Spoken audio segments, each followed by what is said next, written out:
What's up guys, my name is Josh, and today we're going to be comparing the Advanced GTR versus the Advanced Alpha. Now these come in at different price points. You got like the bigger brother and the little brother right here, and they're not really directly comparable because they are different headphones. However, they are from the same company, and if you've never heard both, because that's very likely as they're not very well known, then this might kind of help you decide where you kind of want to put your money. Now a couple bits worth noting before we get out, one disclaimer here, is that the Advanced Alpha is for sale right now, but the GTR does have an Indiegogo. You can visit that down below and look at all the details and see if it's something that you're interested in supporting. I personally think it's worth supporting, but I'll leave that decision up to you.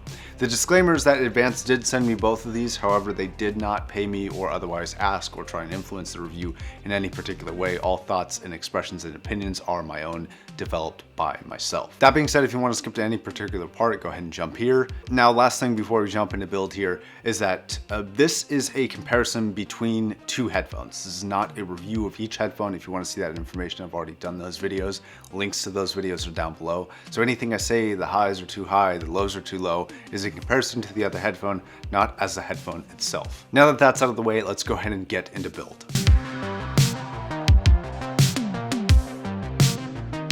So these actually have very, very similar builds. They are made with the same materials, they have the same headband and head strap. The only difference really is the size of the driver and the shape of the ears. They both use the same 2.5mm connector on both sides. They did come with different cables. However, I did get a prototype version of the GTR, so I have no idea if the cable I got is going to be on the final rendition or if it's going to be similar to the cable that came with the Advanced Alpha. Build and what the product comes with may change quite a bit, so I can't really get too far into it. I will say that the Alpha did come with a different pair of pads. They had a kind of a hybrid pad and then a pleather or leather pad. And the GTR pads do not feel removable, and I cannot figure out how to get them off other than feeling like I'm going to break them, so I'm not going to force them. So it's worth noting that this may not come with replaceable pads, although I do prefer the actual leather pads, the ones that come on the GTR, on the Alpha itself. So I think if they were going to stick either the hybrids or the leather, I'm glad they went with the leather on the GTR. And I'm also unsure about the box. The Alpha did come with a very nice box, and it's not really a carrying case, it's just like a presentation box. And again, I'm unsure about the GTR. Now let's go ahead and jump into power.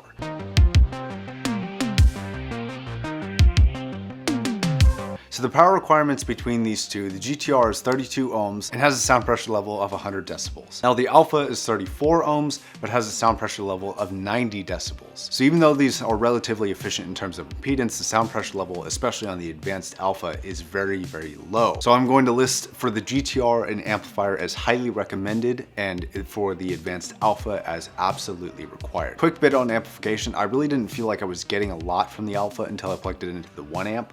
Out of the balanced output, which puts out almost 10 watts of power. So you do need quite a bit of power to run these. On a Magni 3, I could actually max this out if I really wanted to, but I was getting distortion around 3 o'clock, which is kind of where they started to get enjoyable for me. So basically for the Alpha, you are going to need a lot more power to run them properly. They do scale quite a bit. All right, guys, now let's go ahead and jump into sound.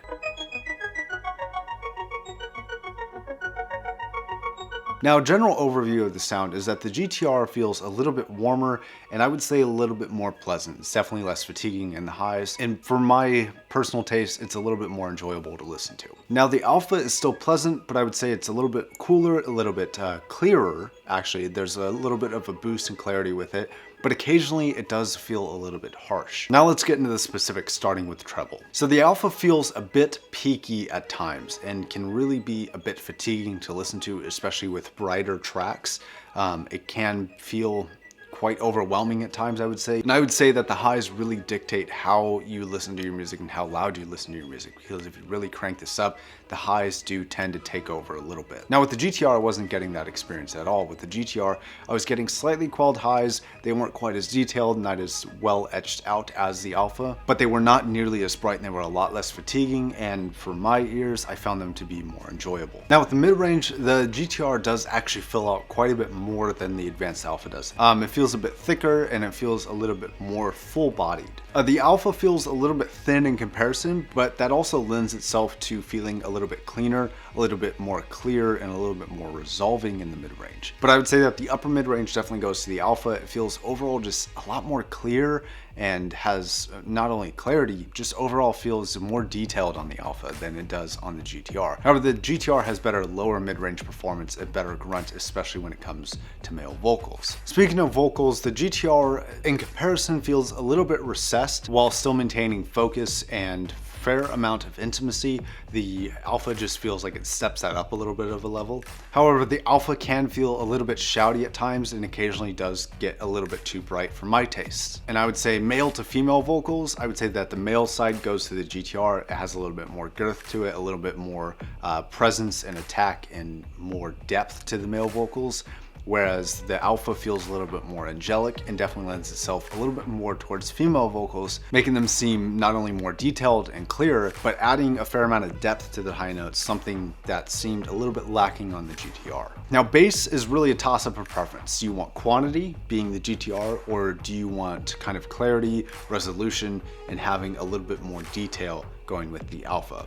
That also lends itself to more neutrality, whereas the GTR feels ever so slightly looser, but does give you more quantity, especially when it comes to the sub-bass areas. Now, imaging and soundstage, both are very, very similar. Both are very, very good.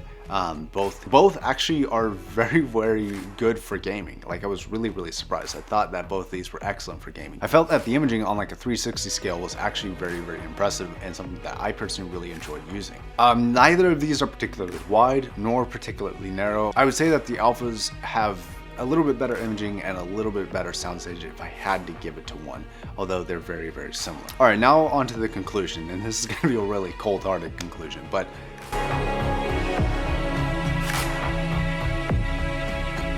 for the money, the GTR is a better headphone.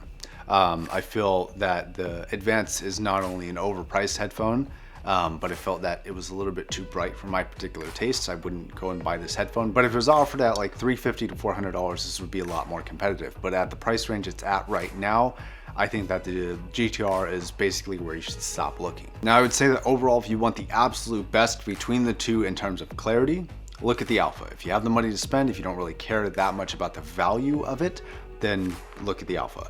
If you want overall better tonality, I would say more enjoyable listening because it's not as fatiguing and better value for your money, I would look at the GTR. Now, I do want to say that despite that seeming relatively cold, both these headphones are really, really good and both are worth looking into. I would say that the Alpha it's a little bit up there in price, but you may actually really like that sound signature and that may be what you're looking for. So if you are, there's a link down below where you can check that out. I want to send a huge thank you to Advanced for sending these out. I definitely appreciate it and I've enjoyed listening to both of these, although I definitely have my preference on which one I would personally take. If you're not already subscribed, I do new videos every single day, reviews every other day, and I hope you subscribe if you like this stuff. Leave me a thumbs up if you like it. I'd love to know your thoughts on either of these headphones in the comment section down below. All right, guys, until the next video, I will see you next time. Peace.